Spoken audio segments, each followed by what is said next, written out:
I tell legislators all the time with this one. They hated it. I said, God says, justice and only justice you shall pursue. God hates partial justice. Partial justice is injustice. Partial justice is sin. Now look, I know that each of us don't have the capability or maybe the spot to be able to execute complete justice. But as a legislator, you have the right, the responsibility, and the role to make law. You've been given one of the highest positions in the land and the responsibility to make law, and it should be righteous law. That's right, amen. So when we make laws all across the country that say it's okay to murder children as long as you fulfill this requirement, because that's exactly what these so-called pro-life laws do across the nation. It says, well, if a child's 12 weeks, below 12 weeks or 16 weeks, you can murder the child. As long as you get an ultrasound and you look at the child, you can wait 24 hours and you can murder the child.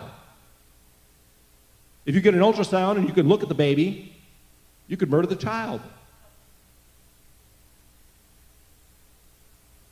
So in what world, if we made a law on the books and we said, God says, you shall not murder, he doesn't add any caveats to that, he doesn't add any exceptions, says you shall not murder. I tell people, and other legislators, again, this is my context of conversation, I said, if we said that, well, you can murder children, people that are over 10 years old, under 10 years old, but you can't murder people over 10 years old. Or you can murder people that are over 57 years old. I'm heading there, so I'm almost there. But you get my drift. People would say, well, that's stupid. Well, it's the exact same thing that we're doing with these abortion laws. Now, I'll talk with you guys a little bit more. If some of you have the concerns about the life of the mother, rape, incest, those are always the exceptions that people have an issue with. Well, when it comes to rape and incest, you don't punish somebody else for the crime of somebody else. You know, God's very clear that a person stands on their own as far as their sin. So in other words, you don't kill the child, you don't murder the child for the crime of the man who raped the woman. Now, when it comes to the life of the mother, I'll talk about that a lot.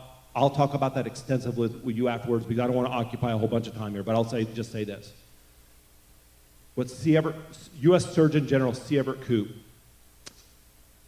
he was a pediatric surgeon for 38 years. He said, you never, ever have to abort the child to save the life of the mother. And I know people are going to say, well, wait a minute, what about ectopic pregnancies? What about preeclampsia?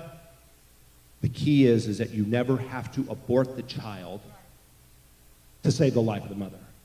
You treat both like a patient, and if you have to do early delivery, you do early delivery. And this isn't something that I'm making up. This is something that a big contingency of OBGYNs know to be true.